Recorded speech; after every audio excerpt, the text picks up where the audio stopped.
El objetivo de la losa, ¿sí?, es servir de soporte de los diferentes elementos estructurales, de los diferentes equipos que vamos a tener en el laboratorio, y tiene que ser capaz de soportar fuerzas, ¿vale?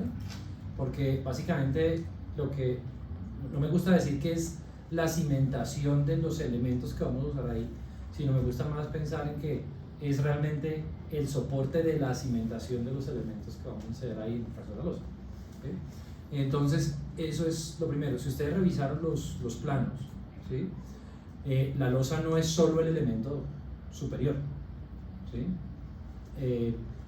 No sé si ustedes están familiarizados en cómo están conformados los entrepisos o las losas de un edificio. ¿Alguien? ¿No? ¿Ni idea? Yo creo que tú preguntabas. Sí. No. Pues es que yo había visto en los planos que habían dos losas, una superior y una inferior. Perfecto. La inferior tenía una resistencia menor a la que estaba literalmente encima del muro. Perfecto. Y pues mi pregunta era, pues, ¿por qué están esas dos losas? Estos dos. Vamos que pensemos en esta losa que hay aquí. ¿Sí? Voy a hacer una suposición. Y es, nosotros vemos concreto aquí, ¿no es cierto? Todo se ve concreto y se ve todo continuo, ¿sí? ¿Ustedes creen que todo este elemento, toda esta losa que está aquí, hasta llegar al piso de arriba, donde está parado el otro profesor acá dictando economía, ¿sí?, ustedes creen que eso todo es macizo? ¿No? ¿Por qué? Puede ser macizo, podría, pero ¿por qué creen que no es macizo? Porque tendría que pasar cosas, digamos, como, no sé, algún tipo de cableado, cosas así. Pero le puedes abrir por eso. Ahora mira, en este caso que muchas de las instalaciones están aquí externas, ¿no? Pero pueden pasar unos orificios. Pero el caso es que lo que nosotros, eso seguramente no lo han visto, pero lo que nosotros buscamos en el diseño de estos elementos, entre pisos, vigas, etc., es que los elementos tengan inercia, ¿sí? Y sobre todo que tengan inercia que permita que cuando el elemento está, digamos, con estos apoyos tan largos, pues no se deflecte tanto. Y esa inercia la puedo ganar yo macizo, pero entonces me voy a gastar mucha plata, porque es mucho volumen de concreto, o lo puedo hacer aligerado. Y entonces de repente lo que estoy viendo aquí es simplemente una losa inferior, ¿sí? Y luego tengo un vacío en la mitad que de repente puede tener unas viguetas, ¿sí?, y vigas, y arriba otra losita, pero tengo un hueco en la mitad. Y a veces ustedes por eso ven huecos en los edificios que están o resueltos, por ejemplo, no sé si han visto con icopor, que colocan como bloques de icopor que están cubiertos con plástico, ¿sí? Antes colocaban guadua, eso ya prácticamente es una cosa que deberíamos usar mucho, ¿sí? Y eso es aligeramiento. Y tipos de entrepisos de estos hay muchos, pero la tipología del entrepiso que finalmente es la losa de reacción es una tipología de un entrepiso que tiene una torta, digamos, hablando un poco en obra, se llama una torta inferior, una torta superior y una parte aligerada, ¿vale? Entonces es el mismo esquema. Yo creo que esta vez era así, seguramente. Tenemos una torta inferior, aligerado, y una torta superior. Y es lo mismo que tenemos en el edificio de laboratorio. Es una losa de reacción que tiene una torta inferior de 80 centímetros de espesor, una parte aligerada de 3,5 metros de altura, que si ustedes entran ahí o ven los planos, ustedes van a ver que hay unos muros, ¿no es cierto? Como unos que nosotros llamamos tabiques, ¿sí?, que son como las viguetas que uno vería aquí, ¿sí? Y luego en la torta superior tenemos 1 metro de torta superior. Claro, allá necesitamos, entonces si suman es 80 más 3,5 más 1, eso les da 5,30. Es 5,30 metros de losa. Comparada con las de sus casas, ¿cuánto pueden tener? ¿Cuánto puede tener esta? 40, 50. 40, 38, 35, 40 ya. Entonces, más o menos, ese es un orden de magnitud. Entonces, fíjense, 5,30 metros, ¿por qué? Porque les estoy diciendo que eso tiene que aguantar unas cargas de un edificio. Ustedes vieron que eso tiene toda una matriz de orificios, la losa superior. ¿Para qué creen que son esos orificios? Para anclar las máquinas. Para anclar las máquinas, para anclar las cimentaciones de los elementos estructurales que vamos a estudiar ahí, del edificio a escala real que vamos a estudiar. Entonces, para anclar, cada punto de esos de anclaje tiene que soportar 50 toneladas, en el caso de la losa. ¿Sí? 50 toneladas. Pero Horizontalmente, ¿no? ¿Cómo? Horizontalmente. No, te estoy hablando, esa es una muy buena pregunta, ¿sí? Digamos que tiene que soportar 50 toneladas en ese sentido, ¿sí? Y 50 toneladas horizontal. 50 toneladas horizontal, y es un esfuerzo un poquito distinto en el material, ¿sí? Pero tiene que también soportar las 50 toneladas. ¿Esa losa inferior es para cancelar el momento que se genera con las fuerzas horizontales o para qué específicamente es? Evidentemente te da una posibilidad de soportar el momento por el gran brazo que tienes, incluso, pero el gran brazo que tienes incluso te aumentaría el momento. Entonces, el objetivo mayor de esto es tener una gran cantidad de inercia que sea capaz de soportar la fricción que se te presenta en la losa, es más el efecto de la fricción. Porque si no, el momento, pues, entre más alto sea, pues más brazo vas a tener y más crítico vas a tener. Ahora, esa losa de abajo es la misma cimentación. La losa de 80 es la misma cimentación. Allá abajo ya no hay nada, debajo de esa losa. ¿Por qué? Porque eso está en la roca que viene bajando aquí por el cerro de esta ciudad. ¿Sí? Entonces eso está cimentado sobre la roca. ¿Sí? Entonces está la misma cimentación. No sé si tienen claro entonces cuál es el objetivo de esa estructura. El objetivo de la losa, ¿lo tienen claro? Que pese, básicamente, ¿no? ¿Qué? No. Bueno, ¿para qué se va a usar? Dale. Pues lo que yo entiendo es para que pese, o sea, para que sea como un apoyo del muro. No del muro. De- Sí, en lo que yo vaya a colocar ahí. Es que ahí estamos fallando edificios. Ahí vamos a fallar un edificio. Entonces, ¿cómo se va a agarrar ese edificio? Para eso se hizo eso. Después les mando la noticia de las cosas que atamos ahí. Ahora, lo que pasa es que una cosa son las fuerzas verticales, que tienen que soportar la losa, que por ahora solo estamos hablando. Claro, tú hiciste una pregunta, y es claro, está el orificio vertical, siempre el vertical que yo tengo, estoy hablando de la losa. Entonces, solo de la losa, ¿no es cierto? Entonces, tiene que soportarme la losa, la fuerza gravitacional después de la estructura. También si yo le aplico fuerzas, pues también tiene que ser capaz de soportar, ¿sí?, esas fuerzas horizontales, esos momentos que vaya a tener ese edificio, ¿vale? Pero el objetivo de esa losa es ese, ¿vale? Ahora está el muro, ¿sí? Ya el muro yo no voy a apoyar, digamos, una estructura propiamente hecha en el muro. Yo lo que voy a apoyar en el muro es, uno de los intereses importantes que nosotros tenemos en ese laboratorio es aplicar fuerzas horizontales sobre las estructuras. ¿Por qué me interesará aplicar fuerzas horizontales? Cortantes, ¿por qué? ¿Y por qué aplicar cortantes? ¿Para qué? ¿Para qué aplicar esas fuerzas? Para calcular la resistencia en eventos sísmicos. Muy bien, o sea, digamos que fíjense que yo ahí el objetivo de ese muro es aplicar fuerzas horizontales que puedan de alguna forma producir dentro del elemento estructural fuerzas internas similares a las que pueden ocurrir en un sismo.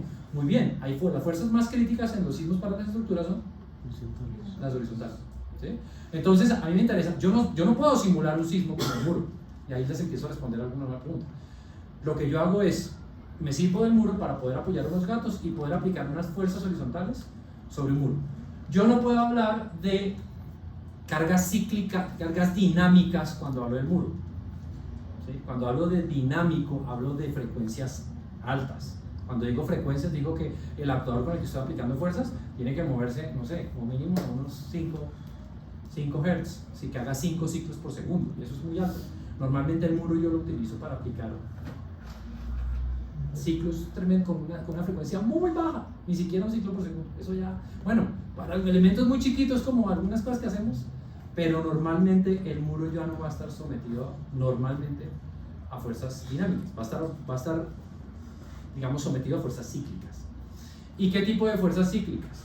Lo máximo que necesitamos que pueda resistir ese muro es que cada una de las dos aletas de la L, ¿sí?, soporte 3 actuadores, cada una de las 3, cada actuador aplicándole 100 toneladas al modelo que estamos aplicando. 100 toneladas, es decir, que cada aleta tiene que soportar ¿cuánto? 300, cada aleta, ¿sí?, con actuadores dispuestos en las diferentes situaciones. Y hay un tema importante aquí, y es que el diseño para el que está pensado el muro, ¿sí? ¿Ustedes un muro de 1,5 metros macizo les parece chiquito? No. Es una barbaridad, ¿sí? ¿Y por qué necesitaremos ese 1,5 metros? Pues también para que aguante las cargas y todo eso. La respuesta es muy buena, a que aguante las cargas, ¿no es cierto?, que aguante esas fuerzas. Sin embargo, ese muro no está diseñado solo. Cuando ustedes de repente van pasando por un puente o van pasando aquí mismo en un edificio, y a veces ustedes van, por ejemplo aquí, ustedes están sintiendo esta vibración, ¿cierto? Ustedes sienten esta vibración, o sienten que el entrepiso, la viga se deflecta, se deforma. Eso es natural en las estructuras. Yo aplico una carga y esto se tiene que deformar. Ese muro está diseñado para aguantar esas fuerzas, pero además está diseñado para que no se desplace en el punto de mayor desplazamiento, que sería el de la punta de arriba, no se desplace más de 1 milímetro.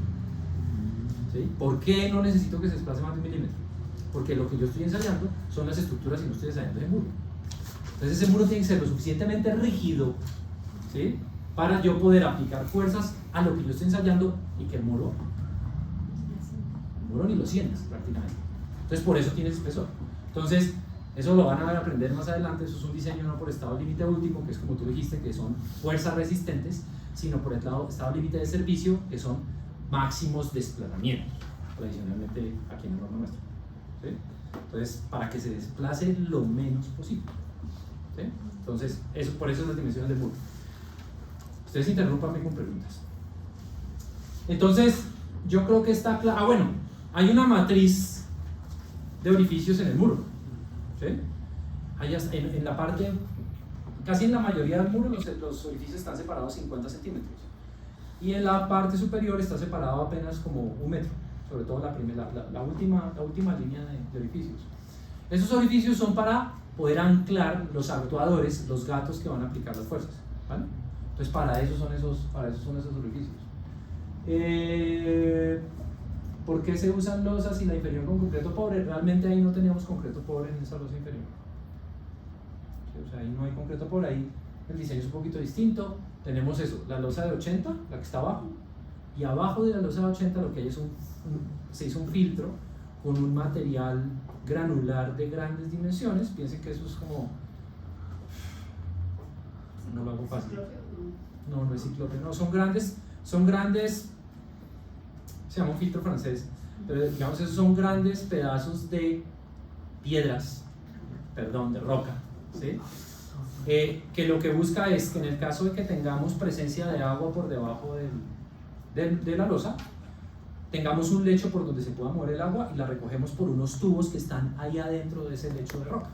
Se llama un filtro, ¿sí? Entonces, para que la presión del agua de abajo hacia arriba no me vaya a levantar el piso, ¿sí? No me va a levantar la losa. Es como el objetivo. Entonces, ahí no hay concreto de limpieza. Ahí lo que hay es como un geotextil que protege un poquito. Protege el concreto de humedades, contaminación hacia abajo, pero ahí no tenemos concreto pobre. ¿La losa es independiente al muro? Esa es una pregunta. Estructuralmente no son independientes, ¿sí? Porque si ustedes miran el plano, ustedes ven que el muro grande, ¿no es cierto?, atraviesa la losa, ¿sí? Y continúa. Si ustedes ven la parte entre comillas aligerada de la losa, la parte interna, el muro va por ahí, ¿sí? Y entonces hay acero de refuerzo, ¿sí?, que está, digamos, que es colaborante entre el muro y la losa, ¿sí?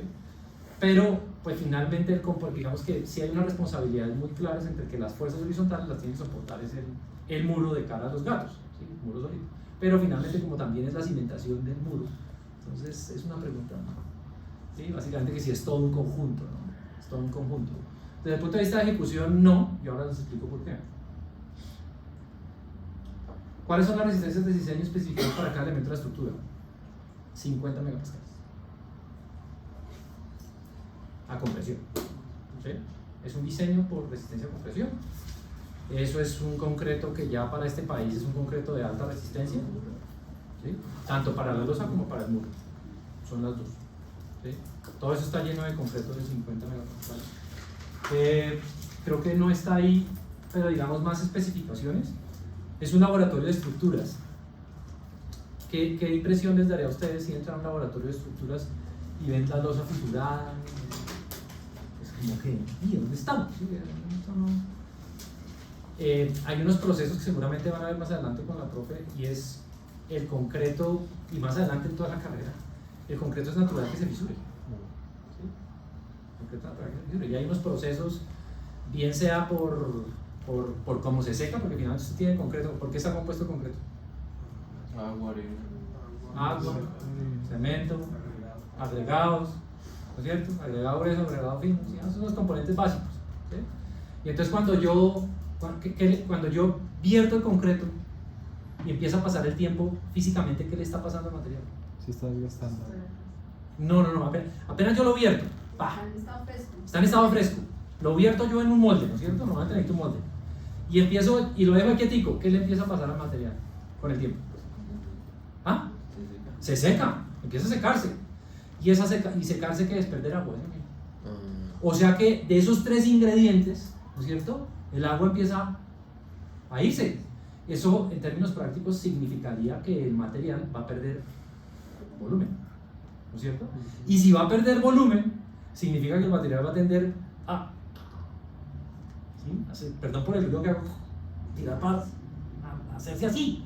Y hacerse así va a significar que le pueden aparecer fisuras. Entonces yo tengo formas de controlar esa fisuración, ¿sí? Seguramente van a ver más en detalle en la clase, pero digamos lo que nosotros exigimos para este material, para que no se fuera a fisurar tanto, ¿sí?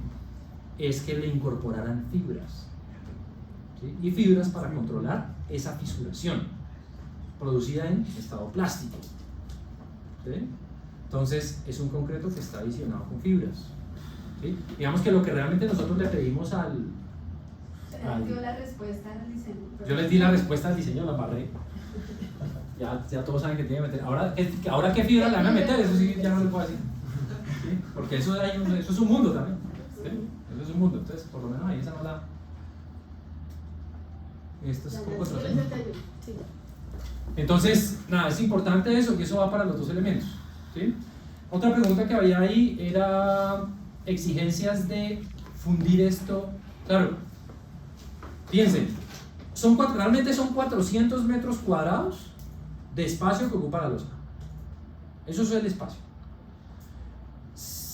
La losa de abajo tiene 80 centímetros, ¿sí? Entonces, para calcular el volumen, ¿cómo lo calculo? Por la altura, ¿sí? Entonces serían 400 por punto 80, ¿no es cierto? Que eso, si mal no estoy, pues tendría que dar 320, la losa de abajo, ¿sí o qué? Pero esa es solo la de abajo, ¿sí? La de arriba tiene 1 metro, 400 metros cuadrados por 1 metro, 400 metros cúbicos. Y el muro, pues el cálculo que está ahí, si lo hicieron bien, porque ese número es 1.5 por la altura, que creo que son 8,5, no me acuerdo bien. 8 por 8 metros. Entonces, pues nada, ahí ya hagan ustedes el cálculo que corresponda. En el caso de las losas, ¿sí? La exigencia nuestra es que las losas solo pueden ser fundidas de una sola. ¿Qué significa eso? No me puede quedar ninguna junta de construcción en las losas. ¿Y qué digo que una junta de construcción? ¿A ustedes les parece que 320 metros cuadrados o 320 metros cúbicos o 400 metros cúbicos es poquito, es mucho? Muchísimo, ¿sí? Eso es mucho. Y si yo no, y cuando yo les digo junta de construcción, ¿ustedes qué entienden? Es como lo que queda a la vista de cuando se une un pedazo con otro. Cuando de repente yo estoy fundiendo un elemento, ¿no es cierto? Y ¡ay, paré! ¿Sí? Y el concreto, lo que decíamos, empieza a secarse, ¿no es cierto? Y entonces él empieza a endurecerse. Y después al otro día llego y vuelvo y le pongo concreto. Ahí me va a quedar una junta, ¿no es cierto? Digamos una junta fría, ¿sí? Eso en algunos elementos estructurales es aceptable, en otros no es tan aceptable, considerando que que la losa va a soportar todas esas cargas que la van a poner a trabajar a flexión y tal. Nosotros no aceptamos, no queremos aceptar ninguna junta. Entonces, 0 juntas, es decir, que tanto la losa de 80 como la losa de 1 metro, toda uno solo, ¿sí? Toda de uno solo, ¿sí? Eso demanda una logística importante. No sé si aquí creo que no, el interés no es tanto la losa, ¿no es cierto? O si es la losa también la van a hacer. ¿Ah, sí? ¿Lo sigo? Entonces, eso es muy importante, porque toda de uno solo, ¿sí? Y ahí tienen que estudiar un fenómeno muy importante y es. ¿Les hablo de eso? ¿De calor y dilatación o no les hablo de eso? Sí. ¿Sí? Ahí tienen que estudiar un fenómeno muy importante y es que cuando hablamos de elementos tan gruesos, ¿por qué el agua se empieza a secar? ¿Qué necesito yo para que empiece a evaporar? ¿Qué necesito yo? Temperatura. Calor. Y el cemento lo que tiene cuando entra en contacto con el agua es que tiene una reacción que se llama exotérmica, ¿vale? Entonces empieza a liberar calor. Y eso empieza ¿qué pasará? Si el elemento apenas tiene 10 centímetros y el elemento tiene 1 metro, ¿en cuál elemento se genera más calor? En el de 1 metro, ¿sí? ¿Qué vas a preguntar? Era algo con respecto a eso. Era pues para la cimentación de los muros y eso, pues se usaron, ¿cómo es que se llama esto? Los de metal para que mantenga su forma. Las formaletas de metal, ¿cierto? Y también para que tuviera como esa apariencia de liso, si no estoy mal, o no. El muro. En ese caso, pues el muro tiene unos huecos donde pues es donde ponen los gatos hidráulicos. Esos huecos, ¿cómo se hicieron? O sea, ¿son propios de la formaleta? ¿Así está hecho o lo hicieron, no sé, antes, después? Todos los huecos, tanto de la losa como del muro, es tubería inoxidable, ¿vale? De aproximadamente 10 centímetros de diámetro, que se sujetó al acero de refuerzo, tanto de la losa como del muro, para que no se moviera en el proceso de fundida del muro, ¿sí? Y todo está así. Entonces, imagínate, tú tienes aquí las dos caras de la formaleta, ¿no es cierto? Pero aquí adentro ya tienes un tubo colocado, ocupando un espacio físicamente acá. Aquí tienes acero de refuerzo y este tubo está simplemente enganchado, incluso soldado al acero de refuerzo. Y ahí sí se vierte el concreto. Y ahí se vierte el concreto. Entonces, claro, cuando tú viertes, ya el cilindro se conforma, ¿vale? Tanto para la losa como para el muro. Yo sí tengo una pregunta ahí. ¿Se utilizó algún tipo de vibrador para que el concreto se distribuyera? Pues solamente para esparcirlo. ¿O eso depende también de la fluidez del concreto? Ustedes determinan. O sea, todo eso lo determinamos dentro de Una pistica. Lindo, ¿no? Pero recuerden que luego va a haber más intervenciones por ahora. ¿Qué te puedo decir yo de ahí?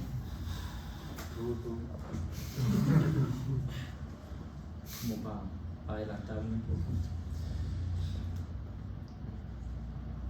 La losa ya les dije que toca ejecutarla de una sola, ¿no es cierto? Entonces, el reto grande ahí es, ¡pum!, tienen 1 metro de losa. ¿Sí? 1 metro de losa más o menos que es como esto. ¿Sí? El muro dijimos que tenía 8 metros de altura. 8. ¿Sí? Ustedes me van a ejecutar el muro de 8 metros, ¿lo ven viable o no lo ven viable? O sea, imagínense la formaleta toda de la L, completita.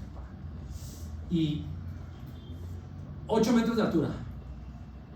¿Cuánto era que les cuantificaba? Es que 8 metros de altura por 1,5.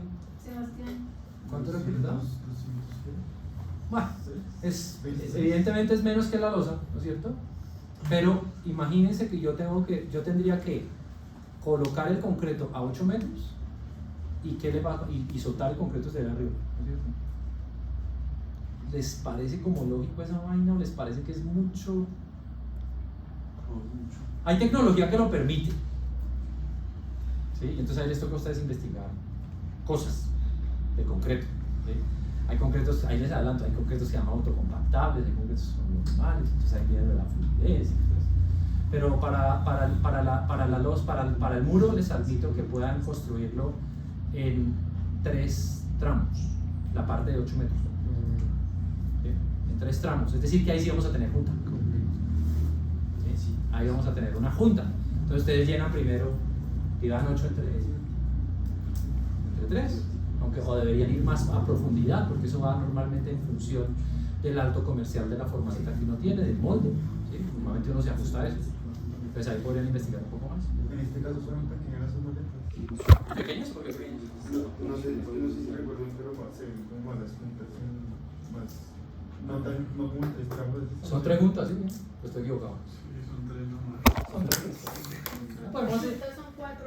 sí, máximo 3 o 4 juntas máximo. Yo creo que son 3. Si me voy son 3. Lo que les decía de la temperatura, tienen que ser muy cuidadosos porque entonces el calor que se genera en elementos con tan alta temperatura les puede producir fenómenos de fisuración, que eso sí simplemente se los adentro, pero para que lo estudien, por algo derivado o algo que se conoce en la técnica como concretos masivos. Entonces ustedes tendrán que estudiar eso. Y luego si tienen preguntas les respondo. En ese caso, ¿qué tipo de cemento se usó? Pues teniendo en cuenta que tengo entendido que hay un tipo de cemento que se usa para, por ejemplo, represas, que ese cemento sirve porque pues precisamente en represas pues el calor que se genera es grandísimo. Muy bien. Entonces, ¿se utilizó ese tipo de cemento o se utilizó algún tipo de aditivo? Las dos cosas. Ok. Buena pregunta, esa que la averiguo, ¿no? Pero las respuestas son las dos cosas. Aditivo, más bien no aditivo, más bien adiciones. Ok. Para darle pistas a adiciones y tipo de cemento, claro. Pero todo eso estamos muy preliminares en el curso Sí, está para lejos. entender Ujú. todos esos conceptos, no se preocupen, ahí vamos. Las características del refuerzo que va a ser usado es el refuerzo convencional, eso es acero de límite elástico de 420 megapascales, no tiene mayor cosa, simplemente son diámetros importantes y la cantidad de acero es muy alta. ¿Cómo se selecciona la distancia entre huesos y la geometría de la estructura? Ya les hablé de la geometría, ¿no es cierto? La geometría por diseño y la distancia entre los orificios de acuerdo a lo que nosotros como usuarios del laboratorio teníamos la expectativa de cuál era la necesidad que teníamos. Entonces por eso están esas matrices de orificios, que igual nos equivocamos en una pues es lo que hay. ¿Cuánto tiempo es el máximo que se debe el proceso? Consigues el proceso constructivo en el concreto. O sea, ¿en cuánto tiempo pensaban vaciar? ¿En cuánto tiempo pues tenían estipulado? Ya digamos que ya les dije que el muro si eran 200 y pico metros cuadrados, dividido entre 3 o entre 4, entonces más o menos estamos hablando de entre 60 y 50 metros cúbicos día. Entonces eso es algo razonable, si no tenía problema. Más problemático era la losa, ¿no es cierto? Que eso sí, se fue otra vez ¿De María una Rey. sola? Sí, que la losa sí era una sola. Entonces esa es más problemática. Y pues, como ustedes entenderán, el menor tiempo posible de ejecución. ¿Por qué? Porque imagínense que yo arranqué a las 6 de la mañana a poner el primer concreto.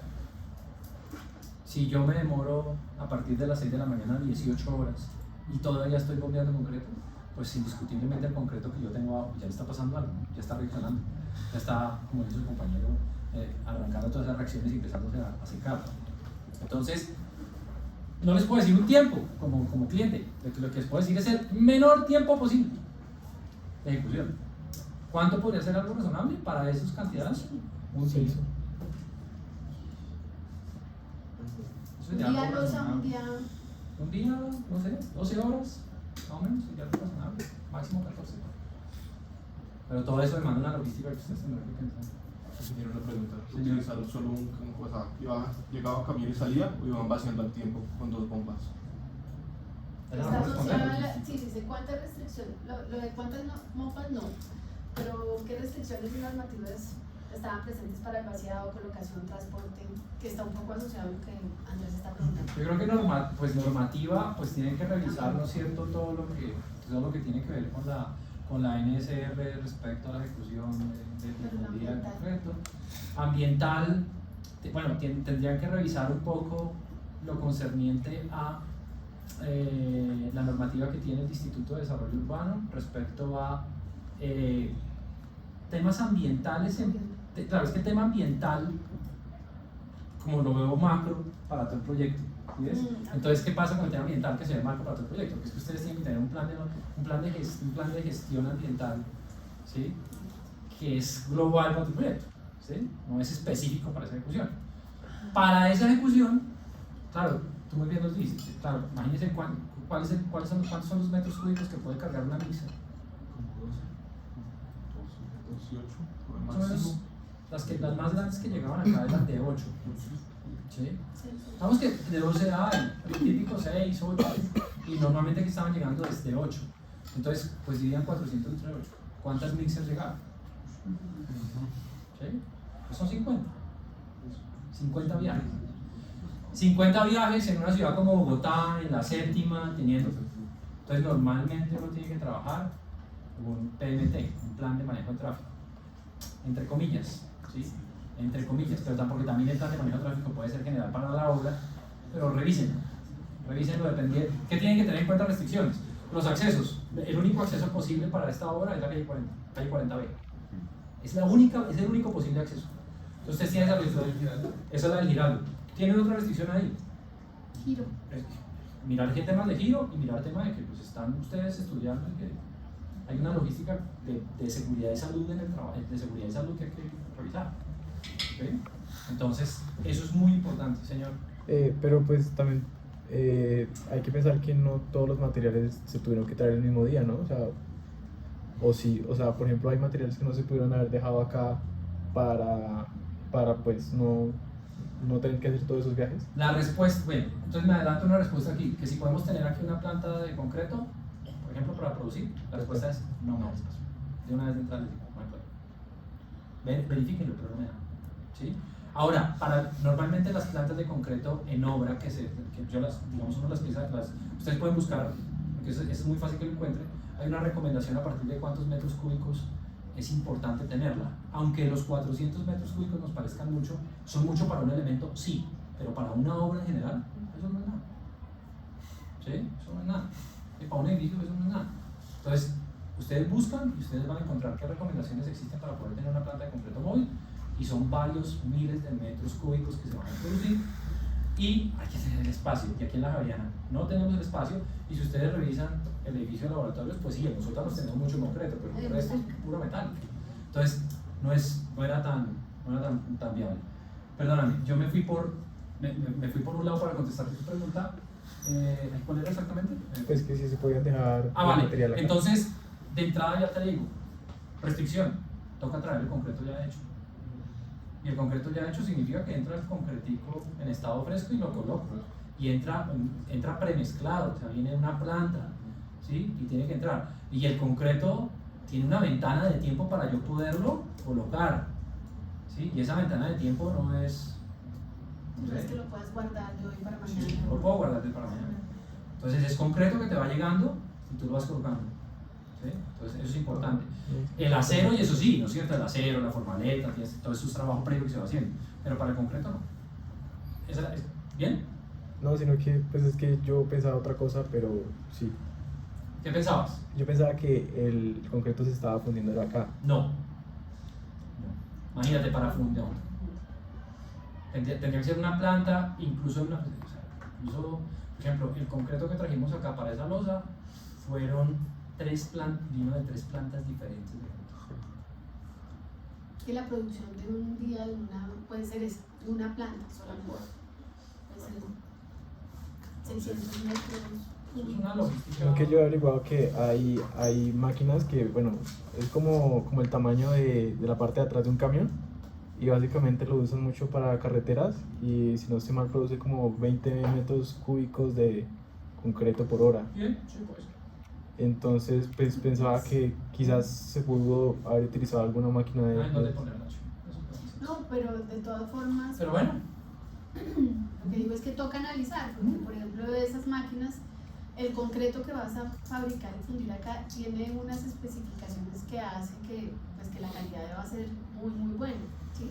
Es diferente fundir un concreto sencillo a un concreto que ya vimos que va a tener fibra, y esas máquinas que tú estás diciendo, sí, efectivamente, la pregunta es, averigüen si efectivamente tienen las especificaciones para que pueda fundir el tipo de concreto con las fibras que necesitamos y demás, o es a qué tipo de soluciones están enfocadas esas máquinas. Pero está bien pensar en eso. y piensen en la temperatura, no les quiero decir nada más, pero piensen en la temperatura. Es uno de los elementos Es críticos. re crítico. Para eso van a tener que hacer algo. Y eso alimenta mucho lo que acaba de decir María Patricia respecto a la tecnología que tú requerirías tener aquí para poder producir ese concreto. Sería un despliegue de logística brutal. Más bravo que la logística para solo colocarlo.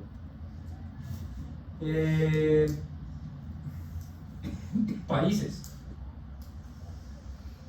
Estados Unidos, ¿sí? Los laboratorios de la Universidad de Minnesota, los laboratorios de la Universidad de Buffalo, los laboratorios de la Universidad de Chicago, Urbana-Champaign. Está en España, Politécnica de Valencia, Politécnica de Barcelona, Alicante, en Reino Unido, y no recuerdo el nombre de estos laboratorios, unos laboratorios muy cercanos a Londres, no recuerdo el nombre.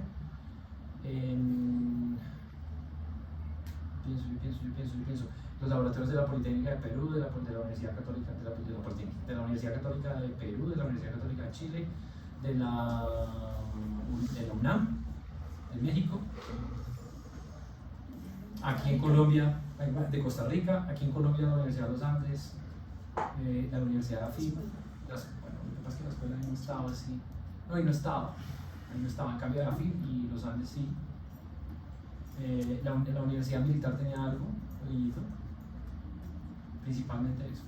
Y se unieron el mejor de los mundos para tener Lo que pasa con eso, muchachos, es que en este mundo, pues uno lo que va a las universidades a aprender, y en esa filosofía también es, vamos a aprender de lo que hicieron, y aprender de las buenas prácticas y aprender de los errores, ¿sí? Y entonces, pues de alguna forma eso hace que lo que nosotros desarrollamos aquí, pues esté blindado de ciertas formas, pero siempre, desde ahora. ¿Sí? En los orificios cometimos errores, ¿sí? En el muro seguramente no teníamos que haber tenido esa diferencia de muros separados cada 50 centímetros y unos cada metro. Lo pensamos mal, tenía que haber tirado todo en 50. ¿Sí? Pero bueno, ya aquí lo pensamos mal y eso pasa. ¿Sí?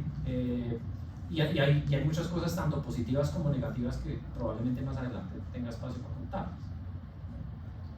Pero digamos que sí es lo que hacemos. ¿Sí? Ellos decían algo que es importante que vimos en la clase pasada, y es la durabilidad. ¿Cuánto tiempo está pensado o para cuánto tiempo está proyectado la obra? En el presupuesto general de ese edificio, ¿sí? Ya el presupuesto de construcción, ¿cierto? Está hablando ya, digamos, de lo que se ejecutó, fueron 126.000 millones de pesos. ¿Sí? No recuerdo cuál es la proporción digamos, derivada del laboratorio de estructuras, pero piensen que puede ser el solo laboratorio con todo, yo creo que está alrededor de unos 10.000, ¿sí? Capaz de unos 10.000, 15.000 millones, y con los equipos ya ni les digo. Entonces, digamos que la expectativa de la universidad respecto a lo que decía María Patricia de esa vida útil que llamamos nosotros del proyecto, pues normalmente nosotros diseñamos edificios para entre 30 y 50 años. Yo creo que nosotros no vamos a tener nuevos laboratorios en esta universidad en 30 años. 300 años. No creo. Tiene que haber dicho, las cosas cambian, ¿sí? Pero ahí hay algo importante. Pero la cifra para mí es 30 años. Si se dan cuenta, y volviendo a unir lo que hablábamos en la clase pasada, hablábamos de que la selección de materiales está asociada a todos esos requerimientos que Jessy nos ha contado. O sea, seguramente en un edificio normal no nos importa tanto si se fisura la losa, además, acá era imposible que se fisurara y eso implicaba que seleccionáramos ciertos materiales. Entonces, sí, hay temas de uso, ¿no es cierto? Que ya queda claro, ¿no? Y perdón por lo que voy a decir, pero hay uso, es un laboratorio de estructura, pero también es un tema reputacional. ¿Sí? Si yo traigo aquí gente de estructura, todo fisura, no se puede permitir eso. ¿Sí? Ahora ustedes ven el muro nuestro, tiene unas fisuritas, pero es nada para lo que normalmente podría pasar en un concreto masivo de esas características, en las dimensiones que tiene el concreto, las resistencias que tiene el concreto. Es un proceso, yo creo que es un éxito total. Después podemos ir a hacer una visita para que lo vean y yo les muestre las visitas que visitaré. Y ahí otra pregunta es, ¿cómo fue ese diálogo con el constructor y luego con quien realizó la mesa? Uy, eso fue bien bonito, porque no fue solo el constructor, ¿sí? y quien desarrolló la mesa. La mesa técnica, claro, no es algo que se haga todos los días. Esto no es algo que se haga todos los días. Entonces no es algo en donde ni el constructor ni el diseñador de la mezcla, ¿sí? tienen experiencia como digan, no. Entonces, digamos que sí, hicimos varios comités de obra en donde nosotros asistimos, sobre todo porque, claro, es que aquí el cliente éramos ingenieros. ¿Sí? Y alguna cosita chiquita sabíamos de eso, de concreto. Entonces, claro, entonces nosotros teníamos unas exigencias importantes y entrábamos a exigir al constructor, a la dirección de recursos físicos de la universidad y al diseñador de la mezcla ciertas cosas importantes que nosotros considerábamos desde el punto de vista de que nosotros conocemos, ¿sí? Y eso brindó mucho el proceso. A esto se le instalaron sensores, se le midió la temperatura, habían criterios de aceptación del concreto a la llegada de la obra, que no se los voy a adelantar por más adelante podemos hablar de eso, ¿sí? Había contractualmente, estaba claro qué pasaba si la temperatura del concreto llegaba a alcanzar un determinado valor, ¿sí? Contractualmente habíamos podido decir, bueno, tienen que coger esa losa y demolerla porque esa vaina les quedó mal hecha. 400 metros cúbicos coger y tumbarlo, ¿sí? Entonces era un proceso muy de mucho cuidado, Y ya por último, con respecto al curado. Con respecto al curado, Sí, como pues tengo entendido que en las formaletas metálicas es un poco más complicado, ¿no? O no tanto. no, digamos que eso es toda una ciencia todavía donde hay mucha cosa para trabajar. Pero digo el tema de la formaleta metálica, porque digamos, yo estoy de acuerdo contigo, pero de cara, por ejemplo, a temas de acabado y de algunas cosas que hay que tener como en consideración. Ahora, me pasa que el tema del curado de María Pérez, yo no sé si ir tan a fondo, porque hay muchas cosas asociadas a temperatura que hicimos, que no sé si sea el momento para explicárselos. Sí, yo podría, pero no sé si sea el momento porque ellos como que viajen, para que ustedes se tengan un poquito de tiempo de estudiar un poquito más y de apropiar un poquito más de conceptos. Yo creo que lo que te contesto, fundamental, mucho más exigente que el de una losa normal de estas, muchísimo más exigente. ¿El por qué? Lo van a ir aprendiendo y nada, en la otra visita. ¿Alguna otra pregunta adicional? Bueno, muchas gracias, profesor Lucy. Y entonces, mañana nos vemos. Lo que vamos a hacer para la siguiente semana es hacer la descripción del proyecto. Bueno, o sea, ya acá nos respondieron todas las preguntas que hacen parte de la descripción del proyecto. Ustedes tienen que hacer la descripción del proyecto con todo lo que hablamos ahora. Tienen que seleccionar los capítulos en los que lo van a describir de acuerdo a lo que hablamos de sí, porque no es lo mismo hablar de la localización versus elementos de características de la estructura versus características particulares de colocación o del concreto, ¿sí? Entonces, hagan la descripción. Eso lo vamos a hacer para la próxima semana. Esa es la tarea para la próxima semana. Bueno, y nada, pues nos vemos mañana.